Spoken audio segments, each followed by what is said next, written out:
following podcast is recorded and produced by Emerge, a media creators co-op, in affiliation with the network at bicbp-radio.com.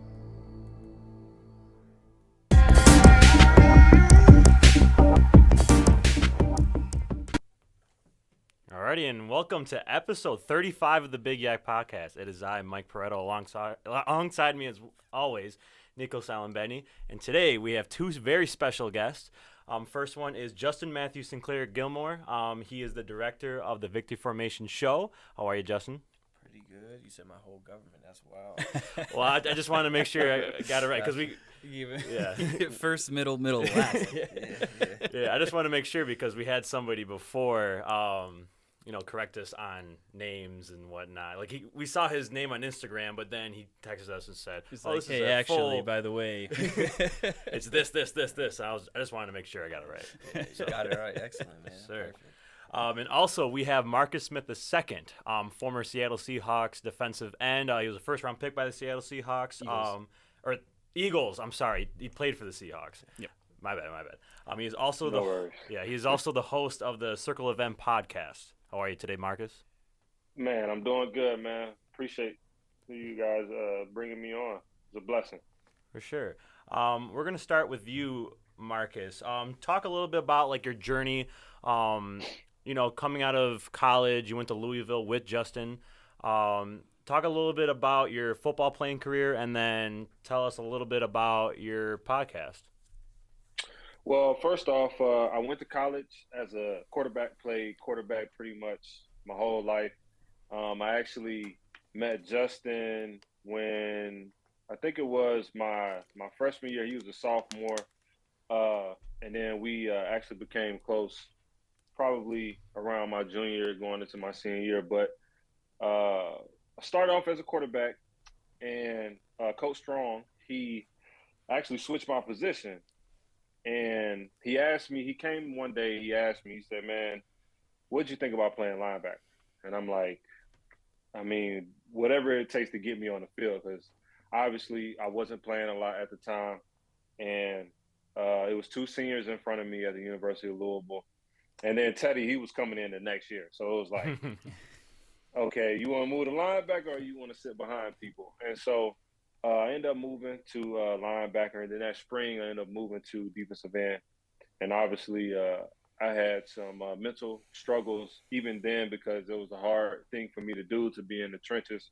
I thought I wasn't worth anything. I thought that football actually wasn't for me, and I actually tried to quit in college. And then my mother actually convinced me to stay at it, and then Coach Hurt, who was actually the defensive coordinator in Seattle now, actually said something to me to make me stay. And so, fast forward into the league, everything worked out. I started to play well. I started to become in my own at the University of Louisville. Started to find a knack in that position, in that role, playing linebacker, playing outside linebacker. And then I ended up getting drafted in the first round. Like, who would have thought, that would have happened? Obviously getting drafted to the Eagles, and then being that first round pick. And then after that, there's like more things that are on your plate now. There are things being a first round draft pick. There are expectations that follow you to become the player that they want you to become. But we forget about ourselves. We forget about who we are. We're trying to please, other fans and players and trying to play the way they want you to play instead of playing your game. And so, that's what pushed me to be the very best person that I am today. And my struggles, me going through that, I actually left the Eagles. I think it was 2016. At the end of 2016, I got cut by the Eagles. And then 2017 comes, and I actually get picked up by the Seahawks, with my D-line coach from college was there. Right. And so after that, I end up signing a $2.7 million deal with the Seahawks. My career is going on the up and up. It's going the way that it's supposed to. But there's one thing that I didn't do this whole time. I never addressed my mental health issues. I never addressed my anxiety. nor did I address my depressions. And that took me down a rabbit hole where I tried to take my own life. And that's where the healing process started for me. I started therapy, started doing all these other things to help me cope with what was going on, ended up walking away from the game. But after that, that's when I started the Circle of M. I know that's kind of long-winded, but that's when I started the Circle of M because the Circle of M is a mental health and life podcast. I am a life coach now, and we unmask the feelings that cause anxiety, depression. That's really powerful stuff. Thank you for breaking that down and getting really personal about it. Let's talk a little bit about the Circle of M. The Circle of M is also a 501c3 initiative. So what was that process like, getting that going after your NFL career? Well, it's funny because Justin, in the intro, he actually has a picture of like us actually going to the office to get the 501c3. And it was a tough process because, you know, I didn't know if I actually wanted to do it because it was uncomfortable. Because a lot of, you know, us as men, that's something, when we talk about mental health and we talk about being vulnerable, at the time, people just wasn't doing that. And I didn't know for sure if people would like that I'm doing it or just have something to say about it. But actually, man, Justin was actually one of those people like, man, do it. You should do it. And, you know, this is something that is near and dear to your heart. You should continue to talk about it. And so going to the office building and doing those things, it was actually fun to actually get that done and the process done, being a 501 and actually doing stuff in the community that will actually help. And that's why we have the podcast, is to continue to bring awareness, is to continue to talk about it and allow you to hear other people's stories so you can relate to them and just go back and talk to yourself and say, you know what, you know, maybe this mental stuff, health stuff is not as bad. And how can we make mental health cool, right? Where it's not something that is a taboo. And, you know, because from the communities that we come from, no matter if you're white, black, Asian, no matter what, you know, your parents, their whole goal in mind was to, you know, make sure that they had food on the table for the kids, or they had to make sure that, you know, people were straight. And so because of that, the mental health was never talked about at all, right? And we always do everything backwards. We do everything backwards, right? The physical first and then the mental. Well, we're trying to change that landscape, and we're trying to get you to do mental first, and that will follow to your physical. Knowing what you know now, if there is something that you could say to your college self, or even now, a little bit with the Big YAC, we're doing a spotlight series and interviewing a ton of NFL draft prospects that have declared for the draft from all different types of schools, different backgrounds. What's a piece of advice you could give to them regarding their mental health and kind of keeping everything straight? So I always say have a team, because having a team of people that can hold you accountable, that can be honest with you, that can keep you on a straight and narrow, right? Because me going into the NFL, I had friends, I had people, I had Justin, I had, you know, my mom, my dad.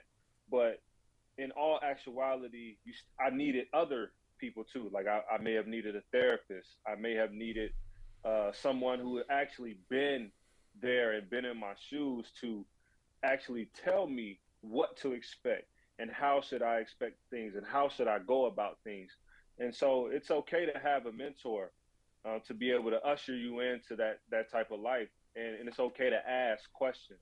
You know, I didn't ask questions because I was too prideful to act like I needed something. You know, I'm a first round draft pick. You know, this is what I have to do. Instead of me just being vulnerable enough to say, man, I need help, or man, what did you do in this situation? So, you know, my advice would be to just have a team around you. I call it a team of Avengers, basically. It's people that in every aspect of your life, they help you in some form, right? It doesn't have to be all of it, but it's like pieces that kind of like can help you push you forward in life. For sure. I do have a question. Regarding like injuries, with the NFL, with whenever like a player has like a season-ending injury, like we saw this a lot with like Tre'Davious White with the Bills. There was a lot of reports that came out saying that he was in a dark place after his torn ACL injury. And being a life coach now, and also comparing it with being in the NFL, would you say that there's a lot of cases of this with season-ending injuries and athletes where their mental health and like their confidence is at a low after something like this happens? Yeah, for sure, and it's crazy because a lot of the guys that I talk to, one of the common denominators is when they get hurt and they've never been hurt before. That is a battle that whether you're in college, high school, or the pros, it's a battle that you have to go through in order to get back on the field because you want to be out there with your teammates. And you feel like you're letting them down, right? And then over time, it starts to weigh on you even more. And I'll even bring another example up. You said Tre'Davious White, but I'll bring up Andrew Luck, right? Yeah. Andrew Luck was going through it like crazy. And he was going through it every year. And the mental drainage that you go through to get back on the field, especially with him being the face of the franchise, it gets overbearing sometimes. And the thing that he did was he had to walk away from it because it was becoming too much.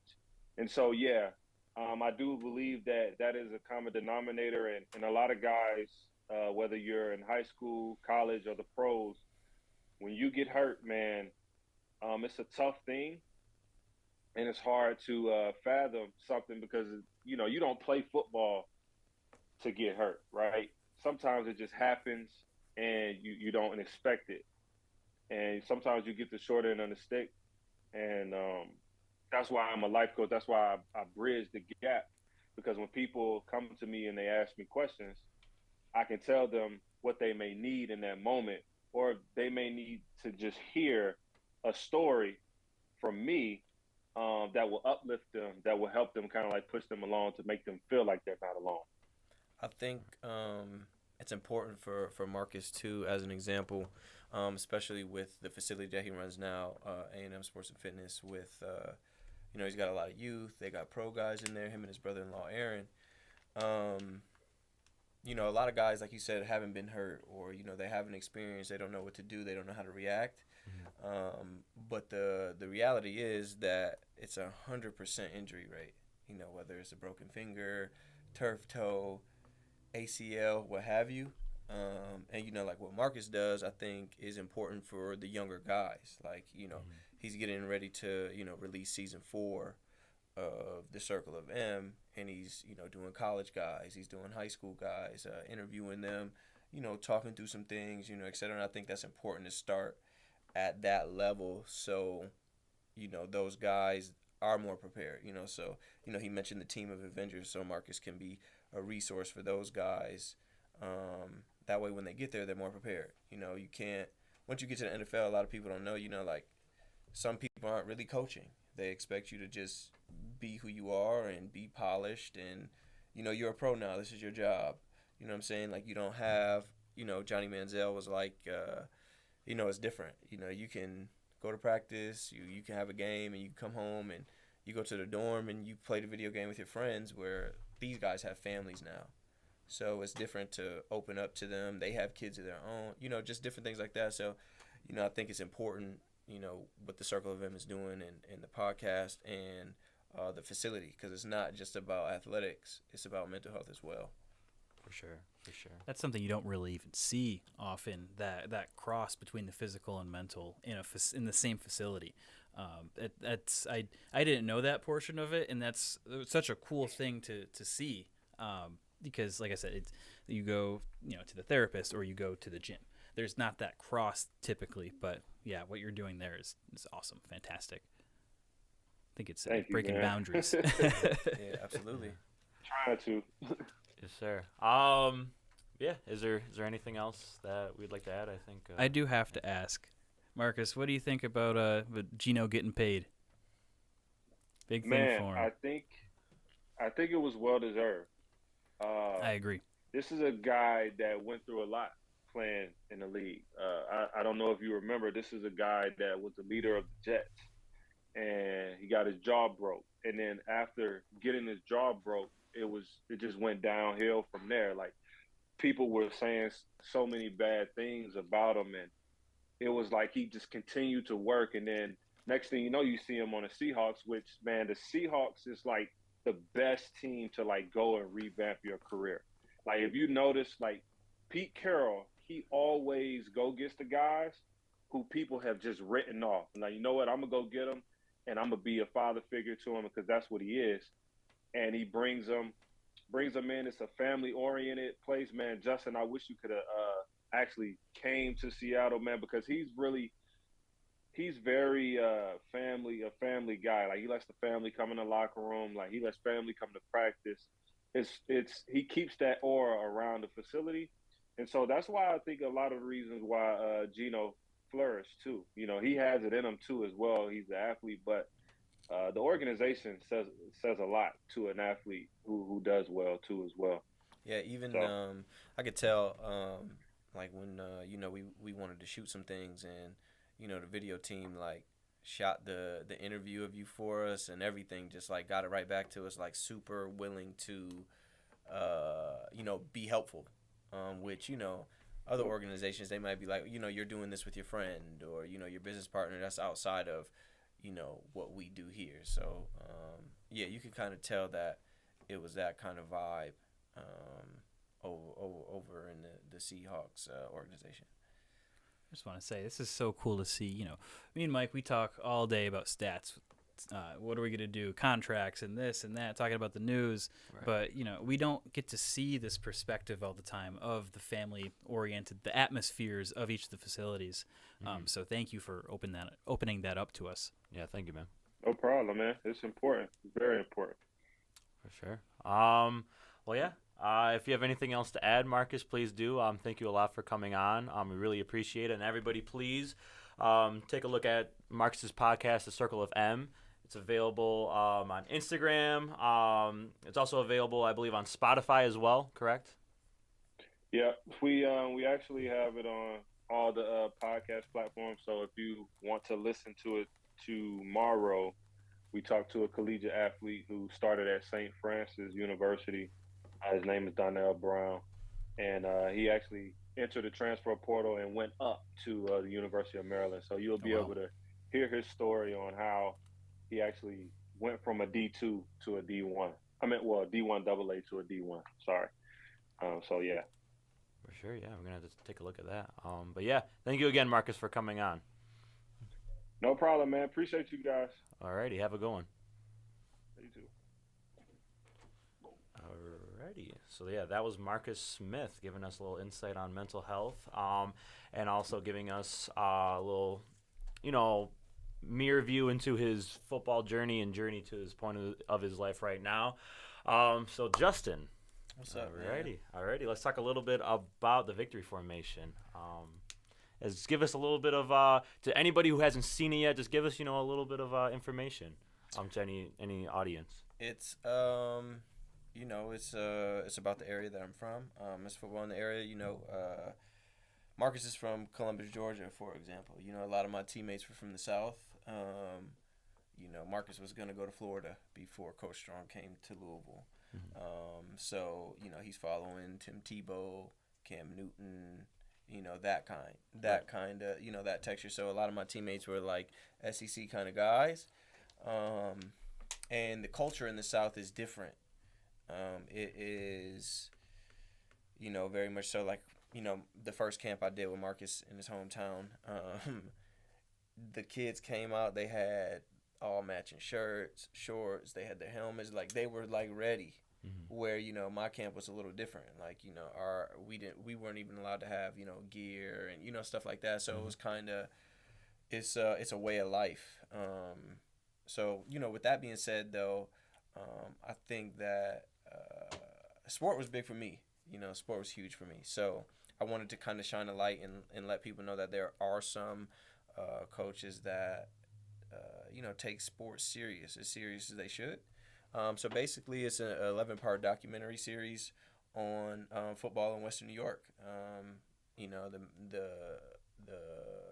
main character, I guess, would be Canisius High School, with covering St. Joe's and St. Francis as well. Those are like three,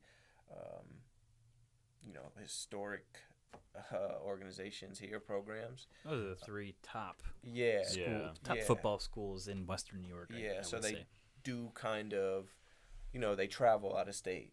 They go play big games. Like in this show, you'll see that they went to Washington Massillon, which is another historical, where football, kind of began, so to speak. So they have an indoor facility there, which is kind of wild for high school to have such a nice facility. So those they take it to that level, to like what you would see in the South, and the previous staff at Canisius that I covered, that's how they did it. You got to see them in meetings. You got to see them, zero tech, 4i, 5 technique, going through things that, when I was coming up, I didn't know.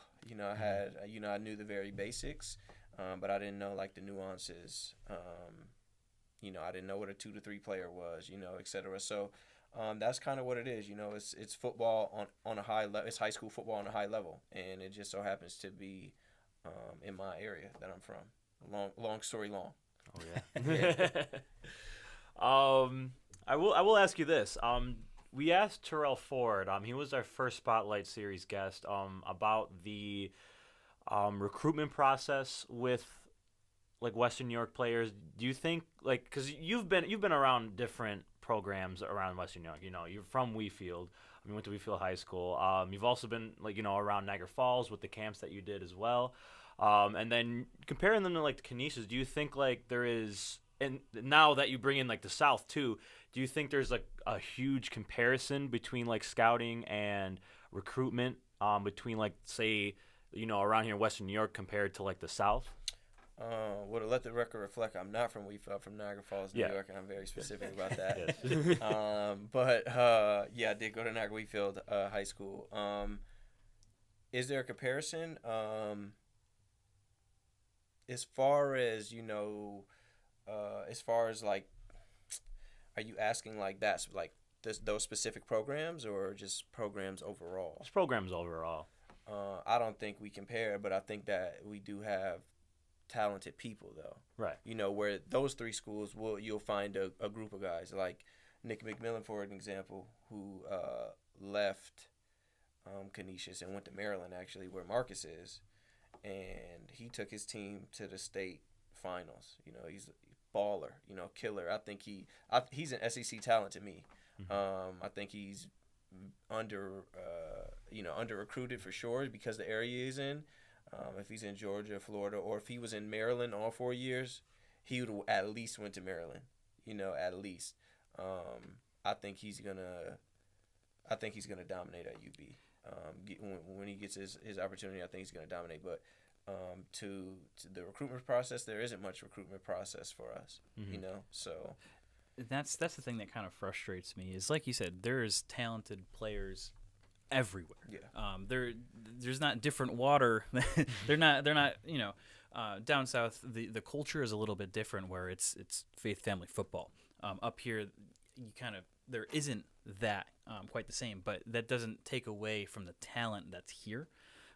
And so I guess my question for you is, what do you think could be done in an effort to increase and improve the recruitment process up in Western New York? I think that the people in positions of power have to value it. Mm-hmm. And that's like one of the reasons that I kind of did this, just because I want to be a vessel and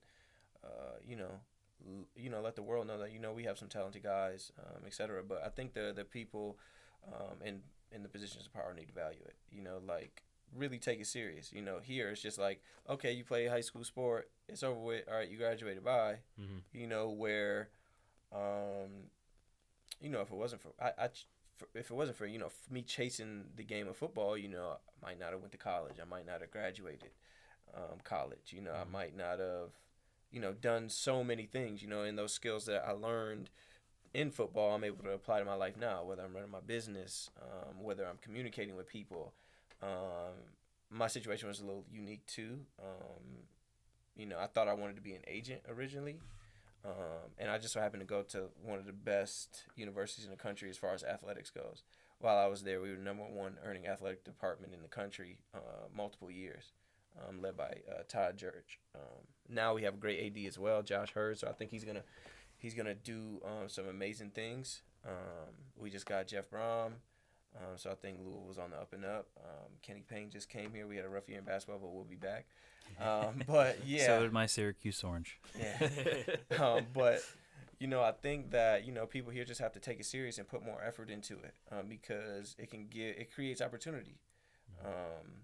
Not only does it create opportunity, but it gives you life skills, you know, to do whatever. If you can use it as a vehicle or a tool to take it as far as you can take it, you know, you should do that. You know, people want to work with athletes. I had so many resources just in the area of Louisville because I was, you know, a Louisville athlete, you know, and so on and so forth. You get opportunities, you know, there's so many different things that I think they just need to really take it serious. I think, you know, accountability, build the culture. It's really about the culture. It's building the culture and thinking it's important enough to put the time and effort into building it. And I think victory formation is a good first step to do that. I appreciate that. Just bringing, you know, more views, more eyes to the thing. I mean, social media is so powerful nowadays that one good video, one good click, and it's on display for the whole world to see. Absolutely. And then with that comes change, and it comes the need for change and the call for change. So I just want to say it's such a cool thing to see, and I was so excited to see like the Buffalo News article about it. And when it all kind of spoiled out, I was just super excited to see that for the area, and not even on the sports side, but even on the media production side.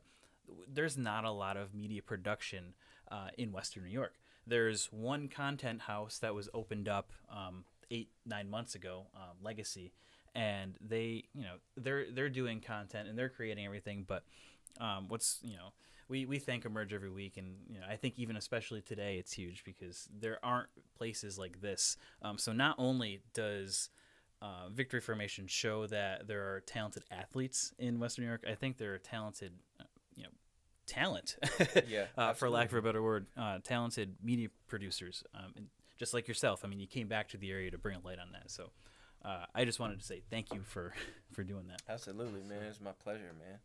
Yeah, and speaking about like culture-wise, I mean, just like comparing, because, being a Niagara Falls alumni, playing football at Niagara Falls, it's just like, the culture, it's not even that far of a drive, but from like, say, like comparing here to like Canisius, like the culture like here is just not apparent. Yeah, man. I think Canisius was unique just because they had an amazing staff. I don't know the staff now,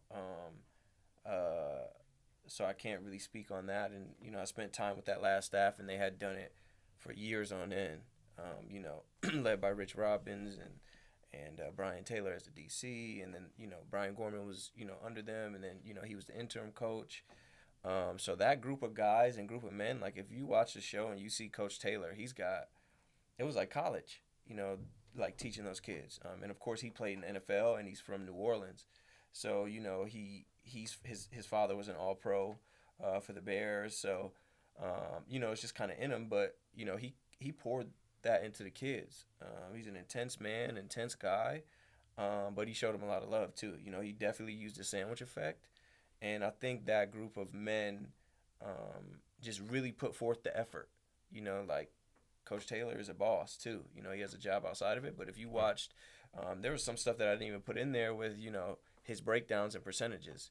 We're this on third down, where, they do this on first down, et cetera. Just like really, really like the nuances of the game that you would see in college or at the pro level. Those advanced analytics are few and far between for high school, let alone college. Yeah, and I think it's important too because I agree. you give kids an opportunity to set the playing field. To even out the playing field when they do go play at the next level. And it doesn't even have to be Division I. It could be Division III. I just, would rather, there's a whole lot of things. There's sometimes even guidance counselors that don't know who is who or who plays what or whatever, that, they got to make sure this person is a qualifier with the NCAA or whatever, that a lot of guys slip through the cracks just because, the people in position of power, again, aren't aware or don't take it serious enough. And that's not all of them, but some, and I feel it happens far too often here. Again, it's not all of them, but I think it happens far too often. Yeah, I completely agree. Also, I mean, how was working with Coach Posey? Coach. Yeah, it was great. He was my coach for I think 1 or 2 years at Niagara Falls. Yeah, he's one of the best coaches in the area. All the kids loved playing with him. Mm-hmm. He was probably the favorite. He was probably the favorite coach, either him or Coach Taylor. Just because even if Coach Taylor was in your face, he was honest, and he wasn't disrespectful to you. Like so like the kids, watching the show, they got to see what he said in the meetings. He said the same thing to them. Mm-hmm. So they weren't disappointed. They weren't able to they were able to connect and be like, oh, okay, well, at least he's telling the truth. You can respect somebody that's honest with you. But Posey is just, he's super cool, yep. Real even keel, never too high, never too low, and he's a player's coach. His way of getting to the players is unique, and I think that's why he's loved by all of his players that he's ever played for. I mean, all the players that ever played for him, and I think that's why he's successful. Yeah, and when he used to coach us, I mean, comparing him to like some of the other coaches, it's just like he knew how to talk to you, as you said. Like he's very player oriented. He's not gonna scream at you and belittle you and all these other things that some of these coaches do. He talks to you, he pulls you aside, and he shows you step by step, technique by technique. He's very technical on teaching the game. And so I really enjoyed him being my coach back, what is it now, 7 years now. I'm starting to outdate myself a little bit. Getting older is a blessing. That's right. Yeah. That's right. He's knowledgeable too. He's smart. Yeah. Oh yeah. That's another thing that I feel like lacks. I think that we say the people in positions of power, but sometimes a teacher may get a coaching job because that's the way it's set up. Like the teacher gets first dibs on it if he gets the job. But I mean, if he wants the job, he gets the job. But there's no way that a regular school teacher can teach a kid football better than me. There's no way. He doesn't have the experience, physically. He doesn't have the resources. He doesn't have like just any of those things. You know what I'm saying? So it's kind of like, Marcus just called in. Marcus has talked to kids for me. Dyrell Howard Dolson was a sophomore in the doc. He's a junior this year. Mm-hmm. He's from Niagara Falls. He's got an offer from UMass, University of Massachusetts, and he'll get more this summer. So he's going Division I for sure. But I took him to Marcus's facility in Maryland. And worked out with other guys. The guy that he mentioned that went to Maryland. There was a guy from Maryland. There was a guy from Boston College. He got to work out with a defensive lineman from the Ravens. So. That's a good point that you make because, when the teachers are the coaches, not only are they in their career full time as a teacher, they're already devoting a majority of the time to that. They don't have enough time to, to put the dedication in to get what the student needs out of that program. Yeah. I think that is part of the issue where it's like, pick the best person for the job instead of, the teacher that just wants the job or that just likes football. It's different if the teacher has experience and things of that nature. And there's some good ones, like Jason, for example. You guys had Jason on. No other teacher though is if he's in a building, 9 times out of 10 there's no other teacher that can.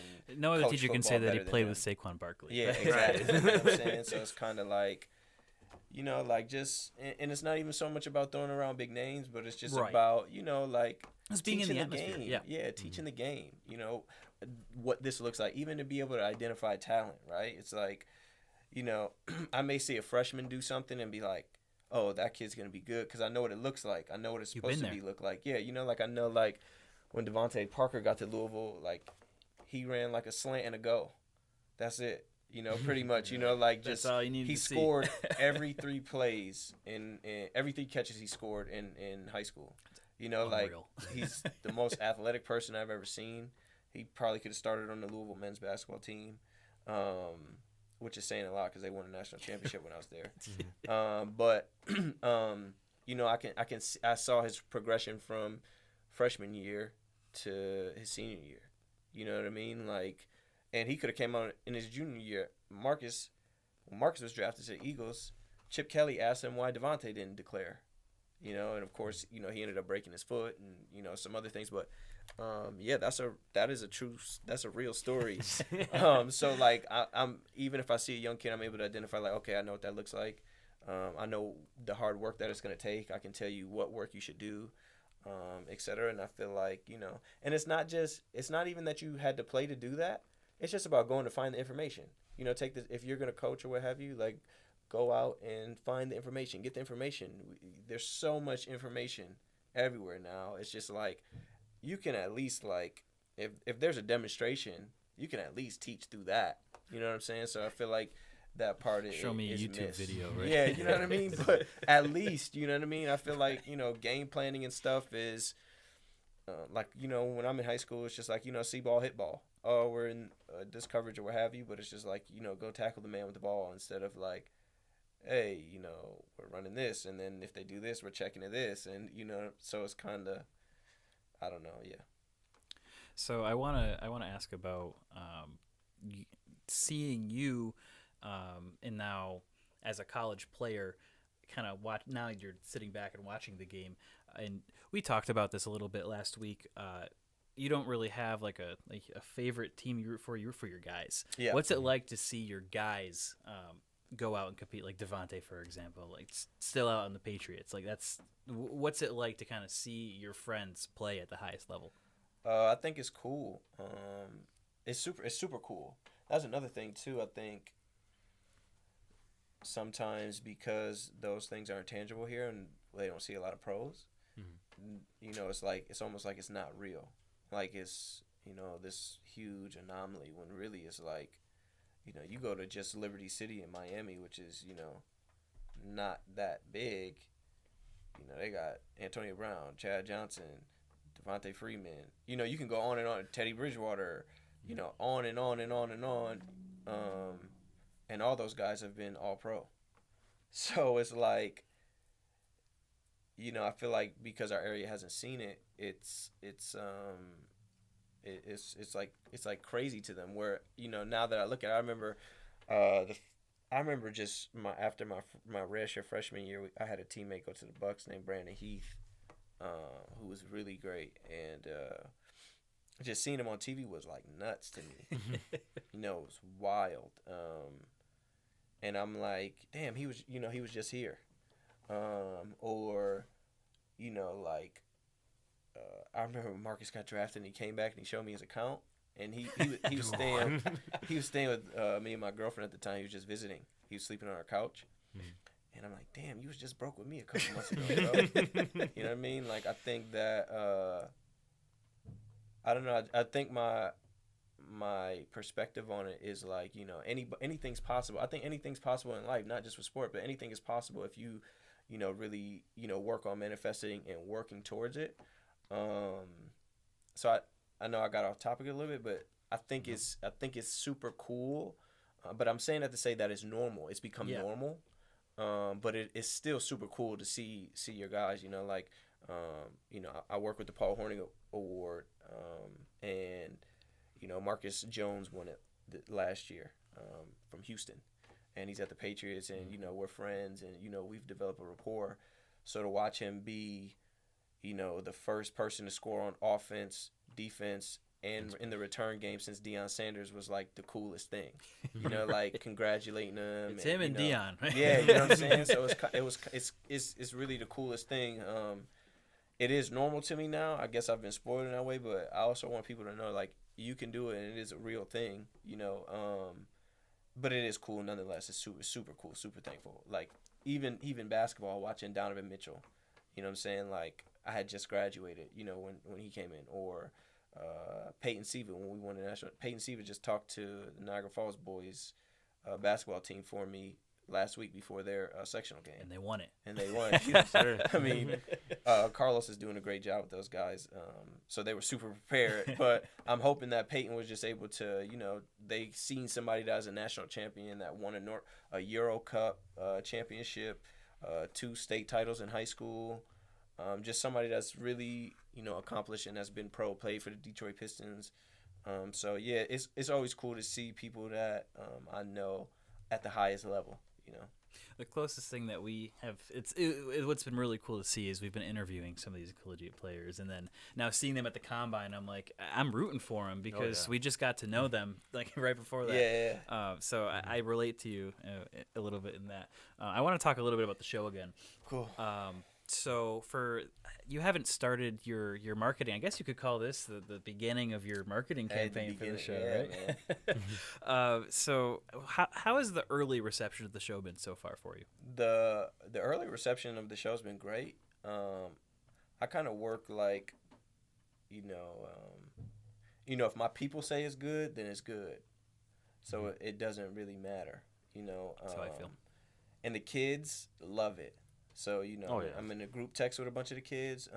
You know, I'm for the kids, you know, so it's like if you guys love it, can appreciate it, and you guys are happy with it and pleased with it, then it's good. You know what I'm saying? And that does it for me. But, you know, people have been, you know, super supportive and stuff like that. It was just, you know, a lot. I just, you know, put it out. I wanted it to kind of do its thing. And then after that, we're going to, you know, starting with this, we're just gonna, you know, go ahead. Blast it. Yeah. If I was a high school athlete and I was a part of a documentary and I was on Amazon Prime, I'd be like, oh my god, like I'd eat that. I would eat that up. Yeah. Like, oh my god. I'm trying to think back to high school me, like. Oh my god. Oh yeah, let's take a look. You know, let's put on Amazon Prime. You know, let's put on Victory Formation. Oh, I'm right there. Like, hey, like, oh, it's like my so cool. 15th time this week watching it. For real, a lot of the kids do that though. A lot of the kids watch it and watch it and watch. It's so cool. Yeah, and I got to share. I got to you know, put some of my favorite local businesses in it, like Simply Soul. One of the players. Shout him out. You know, Rob Miller. He's from Niagara Falls. Another Falls kid there. And you know, his family owns a restaurant and you know, amazing soul food. So that was cool. You know, I just kind of got to do. I really got to give it the essence of my area. I got to give it the texture and the feel, and the sound, and you know what I mean. That was really cool to me. So, and I know that I thought it was cool. So I think that, you know, I have a vision. I have a knack for things. So I'm like, I thought it was cool. So, you know, it's not, it's, you know. You think it's cool. It's your cool. people think it's cool. Yeah. The people involved think it's cool. It's cool. cool. Yeah. You know what I'm saying? So it's kind of, but the reception's been pretty good. Yeah. Yeah. I mean, yeah, it's on Amazon Prime. I mean, Amazon just the last couple of years has just been like skyrocketing, and then you just It's a good home for it. It's one of those top streaming services, so you know it's a good home to be a part of for sure. Absolutely. What's the next project you're working on, if you don't mind me asking? I'm working on a couple things. Whatever you can share.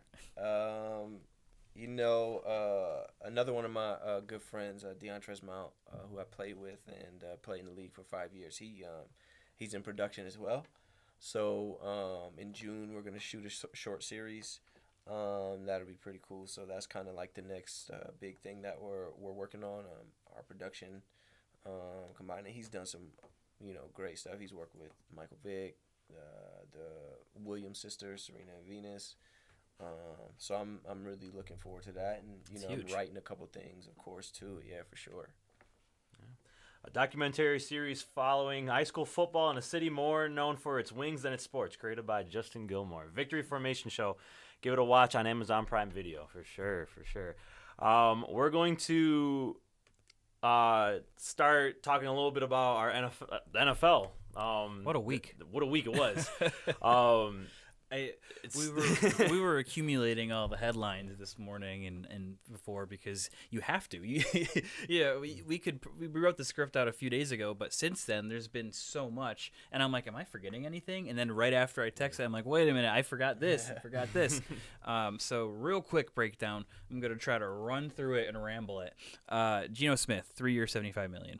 It's reported $75 million or $100 million. I'm not too sure where exactly. It's in the hundos. Somewhere, yeah. He's 9 digits. He got the bag. Giants have signed Daniel Jones to a 4-year, $160 million extension, and they franchise tags. They want Saquon Barkley. The Jets are meeting with Aaron Rodgers. Actually, I think by the time that we're talking now, I think they'll have already met with him. They haven't released any details just yet about that. Derek Carr to the Saints. That happened.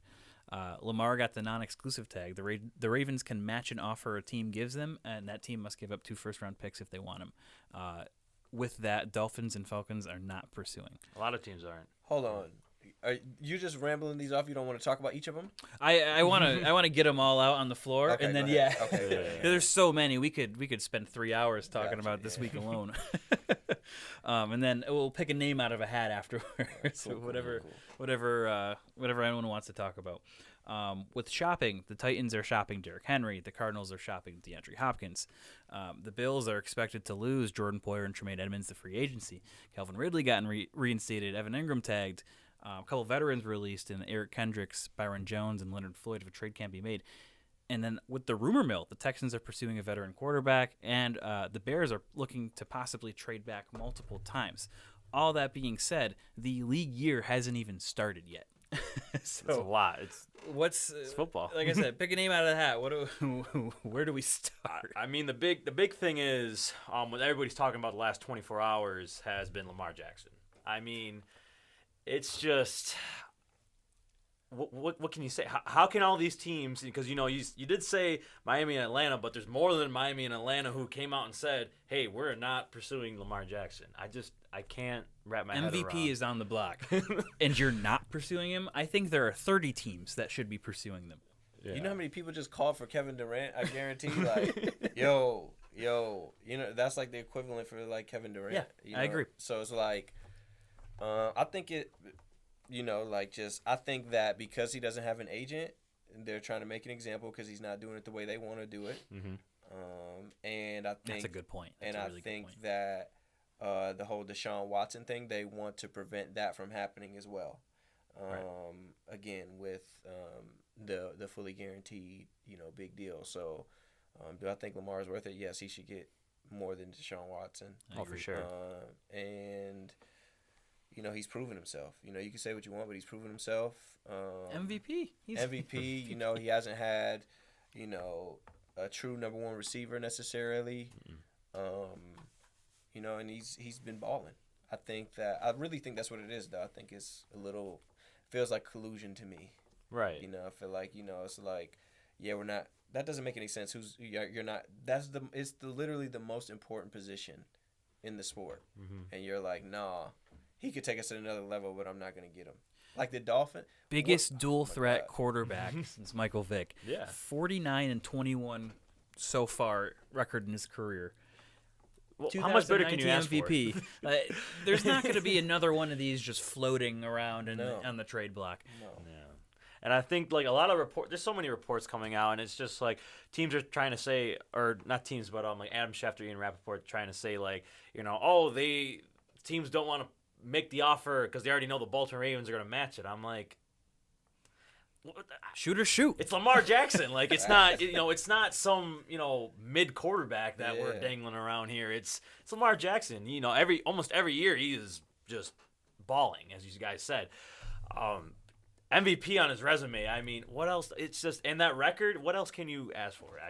Like you said, it makes you think there's another agenda going on here. For sure, man, for sure. And like, I've met Lamar. I've been around Lamar a couple times. Like the coolest guy. His teammates love him, which is like really the most important. Like, playing with Teddy, you love him. You know what I'm saying? You love Teddy. So it's like I know like his teammates love him and how they felt about him and like how good he was too. Like so, it's kind of like as a human. I mean, Yeah. like I don't know him well or whatever. Of course, he's younger than me, but I think that's important. I think that not only are you getting a great player, but you're getting a great person and a great leader. You need that for a quarterback. That is like That's like number one. what? Yeah, you know what I mean. Like you're getting a quality person, and somebody that his teammates love. It's like, that doesn't make it make sense, is what they say, right? Right. So that being said, right now, what do you guys think? What jersey is he going to be wearing come September? I mean, if we're gonna go based off of like the teams that already announced that they weren't gonna pursue him, I'm gonna say maybe the Tampa Bay Buccaneers. Buccaneers. Yeah, that's my wild card team. Tampa Bay, they don't have Tom Brady anymore. If he comes back, I don't know why he should come back. I don't think he should come back. He said He bought his daughter a cat or something like that. Yeah. And they have Kyle Trask. Kyle Trask, we have just not seen Kyle Trask at all. It's not known. He's a question mark. You don't know what we're going to do with him just yet. Their offense is still set up to where they still have so much talent on offense. You still have Mike Williams. Chris Godwin's still floating around there. And then at running back, you have Rashad White, who is going to be the next big thing with Leonard Fournette, coming and going out the door. So I think that's probably his best bet, if he wants to more of like a win now situation, because you don't want to have him go to a lesser team and then now he's surrounded by a bunch of. He's in the same situation that he was before, where he just had to elevate his offense. He wouldn't be going forward. Yep, it would be more of like a sideways kind of like a step back type thing. But I mean, sometimes you do need to take a step back, to try and like recollect yourself. But here's the thing, though, is his resume is still great. It's not like he had like a bad. He deserves to be, if not the highest, one of the highest paid players in the league, hands down. Yeah, not just at quarterback, but and at players in general. I mean, I got a team. What about the Raiders? What about Vegas? No. No? I wouldn't like to see him go there, respectfully, just because Josh McDaniels is there and he tries to do the whole Patriot way thing. And no, I don't want to see that shit. Don't want to see it. It's too much. I just want let Lamar be himself, and in my opinion, Josh McDaniels is amazing, what he does or whatever, but I feel like people try to culture. Yeah, but I feel like people overdo it. It's like you're not Bill, though. Respectfully, you're great, you call plays and you're amazing, but like you're not Bill, though. And you lost to Jeff Saturday. That's all I'll say. Yeah, that's true. I would say maybe the Jets. I mean, the Jets, their offense is already very good. They're just a quarterback away, on offense from being one of those top, offenses in the league. Are you a Bills fan? I mean, yeah, I am. So you want to see him in the Jets? That's crazy. Well, here's the thing is, I am a Bills fan deep down, but I'm not gonna be biased. I mean, fan of the game. I'm a fan of the game first. That's how I feel too. That's how I feel. Whatever's gonna bring good football. That's I would love to see him in Miami. It'd be really cool. He's a Florida kid too. Mm-hmm. What? I talk to Molly about this all the time, where it's like, I hate that I enjoy watching the Dolphins. As a Bills fan, I shouldn't watch the Dolphins, but they're just such a fun team to watch. Yeah. And I could only imagine where that would take it with Mike McDaniel and Lamar Jackson in the same. That would be nuts. That's what I would like him to go there. Just like I feel like he would be able to be himself. I feel like they would be so hard to stop. Jalen Waddle and Tyreek Hill. Man, I think that would be tough, man. Yeah, I mean, Mike McDaniels came out and say that Tua is their guy, but I mean, I wouldn't publicly say I'm not going after Lamar. I would still have him as like I agree. an option. They be lying, bro. Yeah, All these teams be lying, bro. They lie all the time, bro. Like that's there's so many things that I feel like the public doesn't know about that doesn't get spoken about. They lie, man. They do all kind of funny stuff. So it's all smoke. Smoke and mirrors. Man. They change people's injury report. They do all kinds of stuff, bro. They find people for crazy things. Like, man, there's so many things that teams do that the public has no idea about, bro. for sure. I definitely I definitely Yeah, no, I think so too. Yeah, I agree as well. I mean, I just look at in the news. Calvin Ridley reinstated. At the end of the day, when he was not playing football, he gambled on his team to win when he was not playing, and that caused him to lose a year of his career. Yeah, I think that's crazy. That's like you said, it's shady things that people don't really talk about. But they got a DraftKings commercial every freaking other commercial. You know what I mean? I just think that's nuts, man. It is. The other one, actually, before we go, Derek Carr to the Saints. How do we feel about it? I mean, I think it is a slight. How should I word it? It's slight like, improvement. It's like, Derek Carr to the Saints. I think that I don't know if what they have right now is enough. You know, you look at their division, and there's not a lot going on. A lot of teams are rebuilding in that division right now. Every team. So, you know, they might win by default. Like I think of like the NFC East a couple years back. So I don't know if it really, like you said, like turns the needle a little bit. It's just not but that. hey, surround Derek Carr with some talent and see what happens. Yeah, I think it's an upgrade from what they have for sure. I think, you know, Michael Thomas will be back healthy. I love Michael Thomas. Chris Olave had a great rookie season. So, you know, that's a start.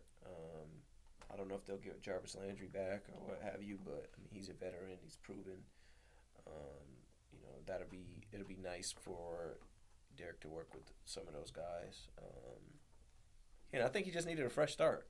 Yeah. Not like he's, act like he's a scrub, and he's not. You know what I mean? Yeah. So, I think he just needed a fresh start. I think it'll be good for him. I think he'll be like reinvigorated. You know, I think he'll be like revamped, ready to go. So I think like you said, I think by default, of course, they're going to win that, but I think they're going to do well. Mm-hmm. Yeah. It's definitely an improvement. Let's go on to the NFC West. Let's talk a little bit about them on our Big YAC War Room segment. Just real quick. I mean, first we're going to start with the Seattle Seahawks. They select number 5 this season, this draft. Number 5 and number 20. The number 5 pick was Denver's pick originally through the Russell Wilson trade. And so they have 2 first-round picks. Here's the thing about the Seahawks. They're not losing very many players. No. They just locked up Geno, so they got their quarterback. They have the money to build around him. They got the picks to build around him, too. And they had a running back that had a great rookie year. Kenneth Walker is like you said, the next big thing. I think that title goes to Kenneth Walker. They got a good backup, too. I think Penny's still there, right? Yep, Penny will be back and healthy. Yeah. So you got a 2-headed monster in the backfield. Yeah. You're doing everything you can to surround Geno with talent. So, personally, I think that they can make a run for the division. It looks like it feels like right now it's theirs to lose. I would go as far to say. Yeah, I'd say them and San Francisco for sure. Them 2 are the top 2, and then Rams. Rams are a mess right now. We're going to talk about them in a little bit, and then we're going to talk about. Arizona's also in a little bit of a change as well. A retool. I would call Arizona retooling. Yeah, retooling. So Seattle, I mean, Geno was their top priority, and you could see the other unrestricted free agents that they have, starting defensive tackle Poona Ford, linebacker Bruce Irvin, linebacker Cody Barton as well. I mean, there's not a lot of starters that are leaving. Starting center Kyle Fuller is leaving as well. Wide receiver Marquise Goodwin is also a free agent. But a lot of these guys, I mean, no offense to them, but these are some replaceable pieces. But yeah, as I said, Geno Smith was the top priority, and they locked him up. So, I mean, where do you go from there? I mean, there's just not a lot of holes on this team. They had a very solid year. They're a big surprise because they made that huge trade, got rid of Russell Wilson. You really have the confidence in putting it into Geno Smith, and they did, and it turned out well. So Pete Carroll went out and said that they're not opposed to taking a quarterback at 5, because you think of it like this: Geno is 31 or 32, I think 32 by the time the season starts. Mm-hmm. He has a 3-year deal, and by then he might want to retire after his 3 years are up. I had a good 3 years, let's call it right here, and then the perfect situation for them is to have a top-end talent waiting right under him, ready to go, and learning from a guy that has spent 10 years in the league already. I think there are very few better mentors for a young quarterback like Geno Smith, to be honest. So they aren't opposed to drafting a quarterback at 5, but I kind of expect them to trade back and build even more, just to keep that roster young around Geno. I personally think at number 5, I mean, you could trade back here. I personally think they should go cornerback. Cornerback, I mean, you pair a guy with Tariq Woolen, who had an insane rookie year last year.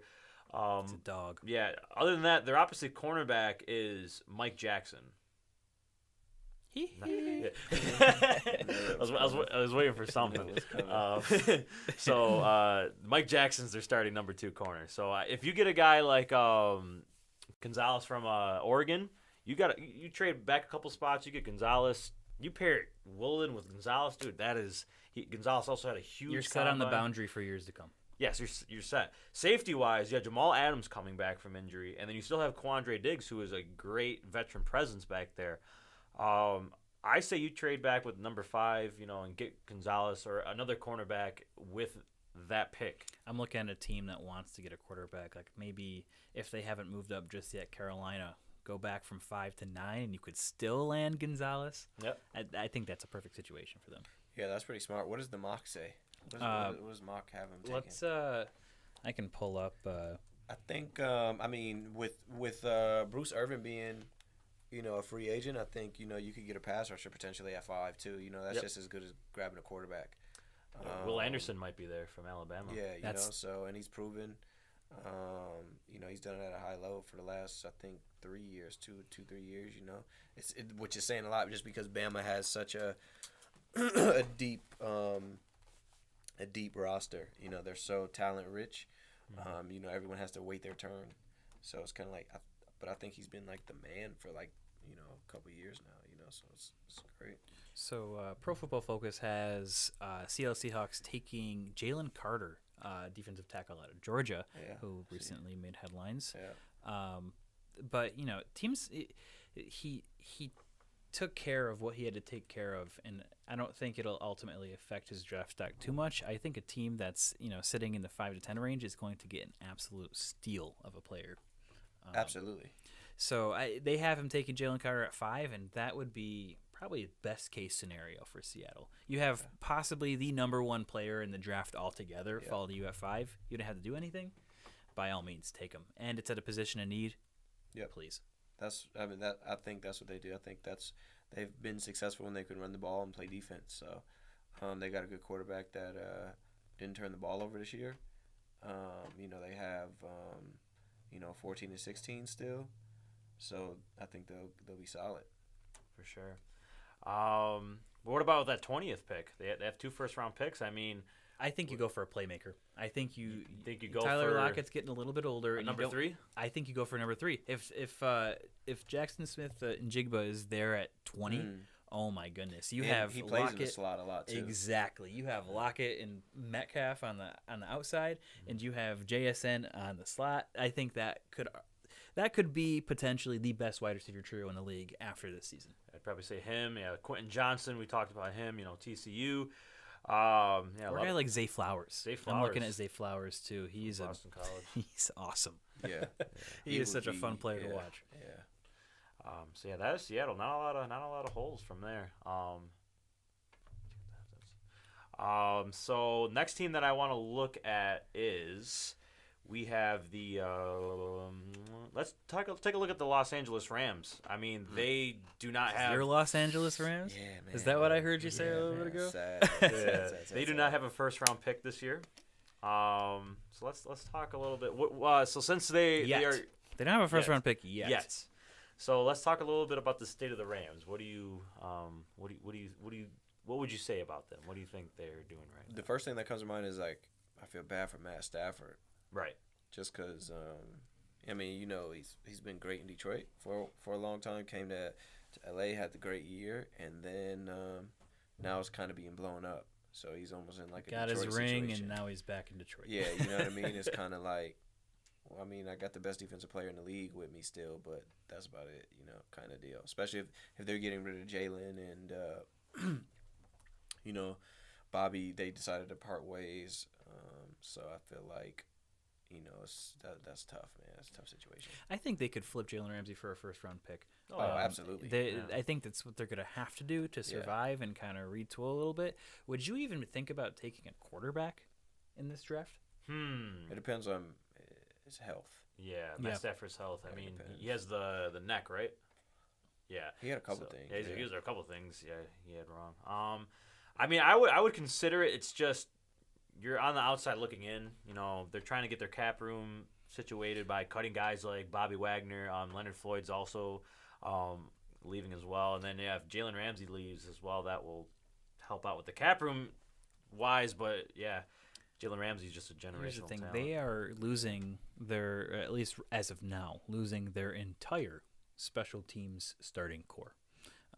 So Riley Dixon, Matt Gay, their long snapper, Brandon Powell. Good return man. So all of them are gone, and most of the guys, most of the guys that play special teams are young. A lot of rookies play special teams.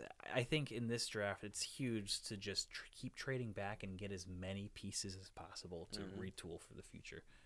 Those guys that can play special teams, that want to play special teams, and just this year is going to be an experimental year. It's unfortunate, but that's going to be what it is for LA. They still have some pieces on this roster. I mean, Aaron Donald, one of the greatest defensive, if not the greatest defensive player of all time, is still on your roster. I mean, you still have Cooper Kupp as well. Cam Akers also bouncing back a little bit from his injury. There still is some pieces on this team. So I mean, you got to hit on your draft picks. If you can't get back in the first round, I would prioritize. Prioritize putting a lot of whatever you have left in assets into your defense, because defense, your whole secondary is basically gone if Jalen Ramsey is gone, because Taylor Rapp and starting safety Nick Scott are also gone. Starting cornerback Troy Hill is also gone. Yeah. And then outside of Aaron Donald, Ashawn Robinson is also leaving, and nose tackle Greg Gaines is leaving. So defense. Yeah, I feel like they have to get Ashawn back, and the safety's been really tough for them. I know they drafted a guy out of South Carolina last year. Yep. Durant. Kobe Durant. Kobe Durant. That's a fun name. He's been right. He did pretty well. I think he played mostly nickel. Yeah, he's their starting nickel now. Yeah, but he played well, so maybe he transitions to the outside. I think that I'm hoping that Van Jefferson and Tutu Atwell can make a jump this year. I'm not sure if this is their contract years or whatnot, but I think those guys, if Van can stay healthy and Tutu can stay healthy, and they can create some more opportunities. Tutu was another guy from Liberty City, actually. Speaking of, and Louisville. Let yes, the record reflect. If those guys can make a jump, I think it'll be good for Matt. I think that'll be beneficial. But Ashawn Robinson for sure, has held it down. So him and Annie knows how AD plays, and some guys like different things. Like Marcus played with Michael Bennett, and he's like, a lot of times Michael Bennett did his own shit. Kind of, so you kind of had to know what to expect, or what have you. And he was having great success with the Seahawks as well. So it just depends on. I think that plays a role in it too. Like, who knows who the fit is always super important. So yeah. Moving on to the Arizona Cardinals, they hold on to the 3rd overall pick. They have a lot of departures heading out from this year. Whole special team units, just like the Rams, are all expected to be free agents. Their entire starting line, except for starting tackle DJ Humphrey, is expected to be free agents as well, along with their backups. Wow. Yes. Yeah, it's. I'll show you their depth chart. Nuts. This is the oranges, all pending free agents. It's just their O-line. Yeah. So then you also have cornerback Byron Murphy as well. A promising young defensive back is also projected to be a free agent. So there's a couple of ways you can go about things. I mean, you still have Kyler Murray at quarterback. You still got Kyler. You're probably going to. Yeah, he's hurt. He might not start. Actually, now that you're saying, he might not start until a few weeks into the season. Yeah. So you miss him on training camp, and you miss him on the OTAs and everything that kind of meshes your team for the season. Yeah. So that's going to be tough. They're looking to shop DeAndre Hopkins. We'll see where that goes. but you still have some fantastic talent in Marquise Brown and Rondale Moore. I think if they're able to trade DeAndre Hopkins and maybe draft another receiver for depth, I would wait for the first 2 rounds. I'm content with Marquise Brown and Rondale Moore personally. Right. Free Rondale Moore. Free Rondale Moore. all Free him. Um, Let him go, man. I feel like that's been tough too. You know, he can play inside, he can play outside, he can return. You know, he can do all those things. And last year, you know, he got bit by the injury bug, of course, but man, they gotta free him. They gotta let him go, man. Do his thing, man. He can ball. I feel like he's so underutilized. You could even put him at running back. Just get him the ball in space. He is so much fun to watch. Yeah, man. Just give him the ball, man. Just give him the ball, man. Cliff, man, it was bad, man. You didn't do right, man. Get Rondale the ball, champion. It was rough, yeah. I mean, me personally, if you're sitting at 3, I'm trading back. if you're trading back, I'm trading back as well. You just have a lot of needs you need to address, unless you have a guy like Will Anderson in your face at number 3, which they would use because they run a 3-4 defense. Will Anderson fits that 3-4 pass rusher really well, and they are lacking pass rush a lot. So Will Anderson, unless he's sitting there at 3, I'm trading back, and I'm going out. I'm getting a guy like Pete Skoronski, offensive tackle from Northwestern. I'm going cornerback as well if you don't re-sign Byron Murphy. Because if you don't re-sign Byron Murphy, your cornerbacks are Marco Wilson, Jace Whitaker, and then if you consider Isaiah Simmons a cornerback because he's Absolutely not. Absolutely not. He is their defensive Absolutely playmaker. not. He's listed as a nickel. He's back. listed as a Yeah. nickel, but he is the do-it-all. Yeah. I would say he's more of a linebacker than a defensive sure. back. So yeah, there you go. You have Marco Wilson and Jace Whitaker. Rough. Yeah, you're losing. Yeah, there's so much depth that you're losing at the cornerback position as well. So for me, even if Will Anderson is sitting there at 3, I think I would still trade back just because I'm not going to put all my eggs in one basket and help the pass rush because it's the pass rush that needs help. It's the defensive back room that needs help. Offensive line. It's the offensive line that needs help. And it's not even they don't have guys that they have players. They just physically don't have players. Right. So you have to go with more addressing needs than Will Anderson. For sure. Depends on who their coach is too, what his philosophy is, the That's new also coach true. and all that kind of stuff. So The new coach is Jonathan Gannon. He was the Yeah. defensive coordinator in Philadelphia. yeah, it depends on like what his philosophy is, and you know what I mean. So Finger guns and the pew pews. See that video Good of Lord. Rondell? And then our last team, San Francisco 49ers. San Francisco won the NFC West this past year. Let's talk a little bit about them. I mean, they have a great roster. They have a couple of guys, though, who are pending free agents. You have starting right tackle Mike McGlinchey. I think that's the biggest one for them. He's the biggest one. A lot of teams are eyeing him up as potential replacement for their starting tackle position. You also have on starting center Jake Brendel as well. And then on defense, you have linebacker Azeez Al-Shahir. He is their starting Sam linebacker. And then cornerback Emmanuel Mosby and safety Tayshaun Gibson. Those are also a couple of the pending free agents. San Francisco is drafting. They actually don't have a first-round pick. Jimmy Ward too. Yeah, that Jimmy Ward too. He's also a free agent. San Francisco does not have a first-round pick this year. Was this one of them that they lost for the Trey Lance trade? This was one of the Trey Lance trade picks because they gave up 3 first-round picks for Trey Lance for a guy might not even start for them this year because of Brock Purdy. So. I guess I want to pose that question to you. What do you do with the quarterback situation? Now, Brock Purdy is Trade for Lamar, you won the Super Bowl. Hey, I couldn't even imagine Lamar know, right? in this That'd be offense. nuts. This offense seems like it's built for Lamar. Yeah, that'd be nuts. But I think you have to see what you have in Trey Lance. I think I saw some crazy stat where he hasn't even had 500 snaps at quarterback. He's played 2 games. Between college and NFL. Started 2 games. Yeah, because he had the COVID year and they didn't have. Yeah, that's right. He had a solid season and it was an unbelievable season. And so the talent is there. It's just putting it all together. And like you said, the Just culture. needs to get on the field and stay on the field. At the same time, he should have to. I know he's a first round pick, and that's another thing too. Sometimes, man, the best guy doesn't play in the NFL, man. Sometimes it can get political and depends on where you're drafted and stuff like that. I think he should have to take it from Brock Purdy. I think Brock Purdy should go into the season as a starter just because Trey didn't do. It wasn't like you had a big sample size of what he could do at the position. It wasn't like he was proven. It's different if someone is proven and then they come back from injury. Yeah, they should have their job back, but he's not proven. Brock Purdy went on a run and did well. Took him to course, the NFC Championship. yeah, man. Of course, he's buoyed by Brandon Ayuk and Deebo Samuel, and then the acquisition of Christian was amazing. I think he fits great there.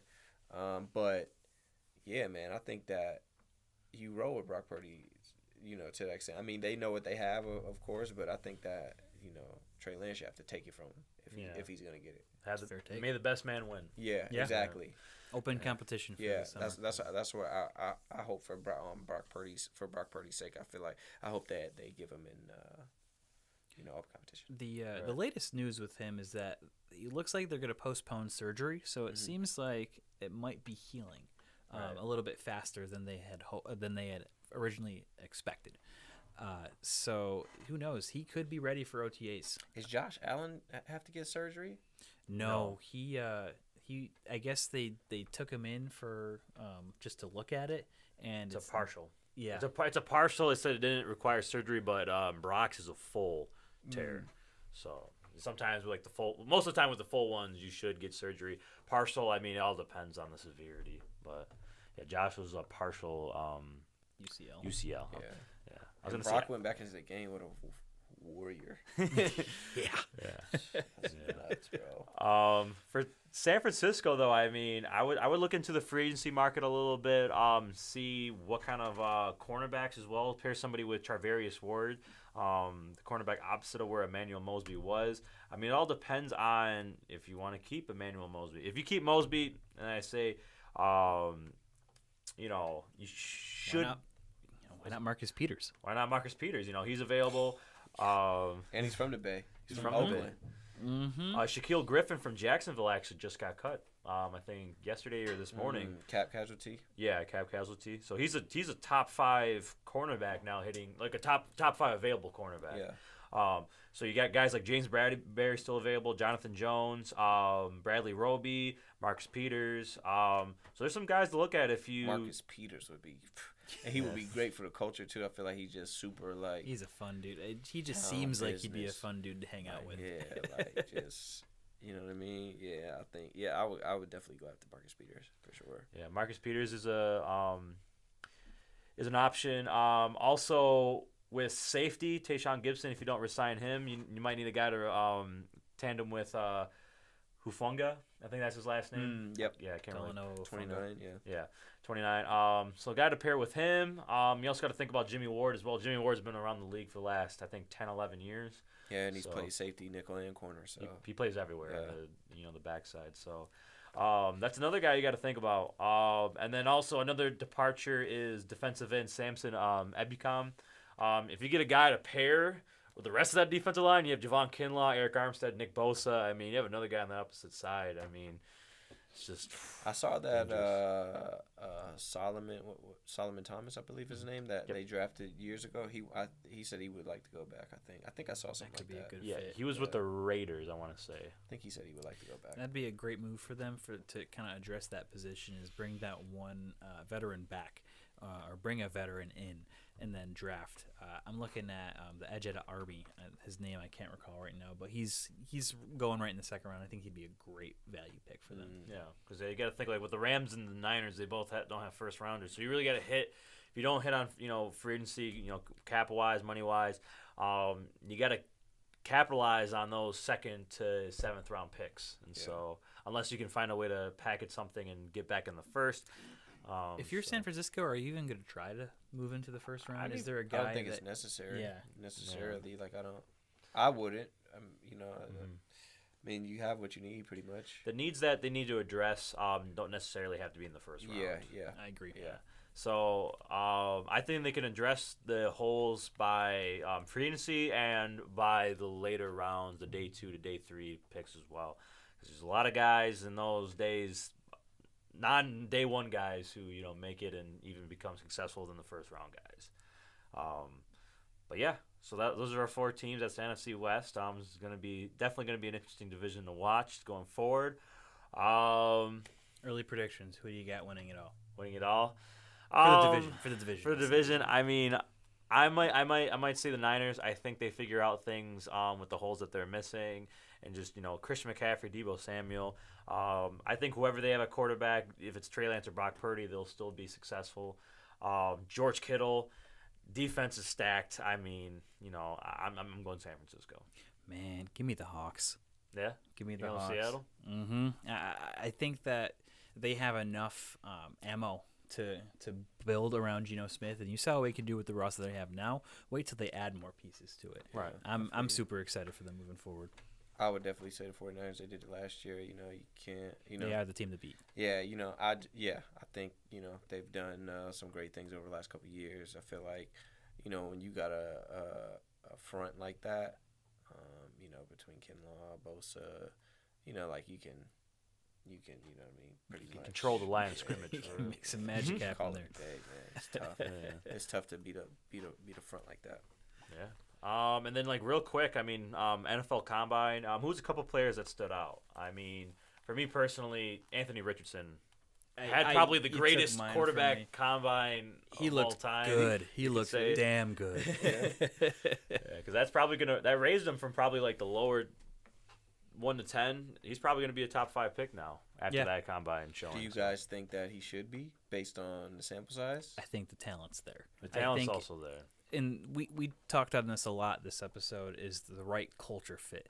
If he can get into the right place that capitalizes on his strengths and builds up his weaknesses, you're looking at a potential top 3 NFL quarterback when it's all said and done. It's like Josh Allen, he's an athletic freak, had the size and the measurables, but his tape at Wyoming was good, but I mean there was a lot of critics coming out there saying it was his accuracy. Same thing with Richardson.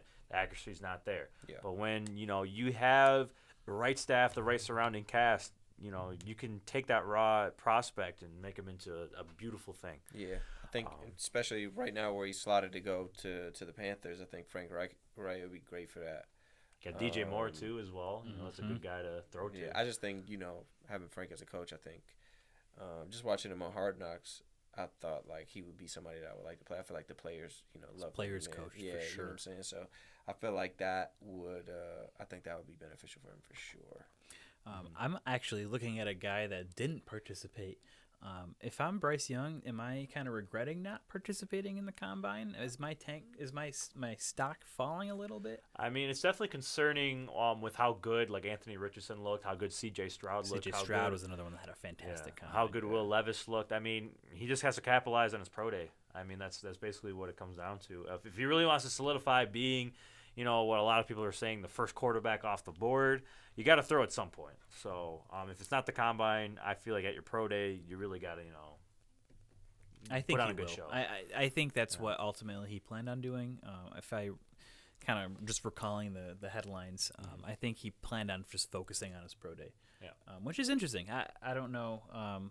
I guess I don't know too much into the politics of whether or not should I participate in the combine versus the pro day. I guess with the pro day you have a little bit more control, I would assume. Yep. Well, I mean, you're not as nervous. Yeah, you're in your home. You're comfortable. You're home. You know who you're throwing to. You know how they're going to run their routes. You know the depth. Yeah. That helps. So it's they want you at the combine to throw routes on air for what? You see me do this every Saturday, and That's I'm true. balling. You know what I mean? So it's what do you want me to do, man? I competed for one national championship. What do you want me to do? You know what I'm saying? It's I feel like people are, he's done this too. This isn't new. He's been this good since high school. Went to Bama, ran through the SEC. Georgia's got the best of him. But what do you want him to do? You know what I'm saying? It's I don't know. I feel like that's super oh, he's not throwing. No, it's not that serious, man. Right. He saw him throw. A couple other guys Bijan Robinson looked like the real deal. Did he? I didn't get to see him. Bijan Robinson looked like the real deal. He's the best running back prospect I think since Saquon. Yeah, and Saquon that's was what they huge. say. That's the comparison. It's a true. I see Edgerrin James in him. That's a good comparison. They brought that up at the combine too. Just the similarities in their size and the way they play. I thought that was a fantastic comp for him. The edge. And then Nolan Smith, the edge rusher. From Georgia. Yep, from Georgia. He had a fantastic combine. He was looking at a guy. He was a guy that was looking at the second round, mid-second round, but he might have worked his way into the first round. First round showcase. Yeah. He's one of those guys who has like defensive back speed, but he's coming off the edge. It's just scary. These defensive ends are built different nowadays. Yeah. Super athletic. They got another one that actually I met at Marcus Camp as he's a sophomore. His name's Mikael Williams. He's number 13 at Georgia right now. Yeah. He'll be top 10 in 2 years because he's a freshman. He was a true freshman this year. He'll be top 10 in 2 years. He's a killer. That's exciting. That's Super killer. Yeah, and also shout out Caleb Murphy and Nick Jones. Also, they participated and did pretty both well. of them did really well during their combines. Shout out to them.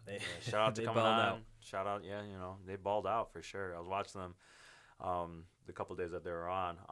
That's all we have though for today. Justin, do you have anything else that you want to add? No, man. I think I'm super thankful for you guys having me, and allowing me to share your platform to, talk a little bit about Victory Formation. Hopefully, people go watch it on Amazon Prime. Spelled like, regularly is nothing crazy. So yeah, man, check it out, and I appreciate you guys. For sure, yeah. Everybody go and watch Victory Formation on Amazon Prime. Also, I just want to thank you for coming on. Thank you, Marcus, as well. I don't know if you're still watching or whatnot, but thank you for coming on. We appreciate your time. Thank you, Moranto and Emerge. Thank you, Matt Johnson, BICBP Radio Network. Thank you, Nico. That's episode 35 of the Big YAC Podcast. I'll see you guys next week.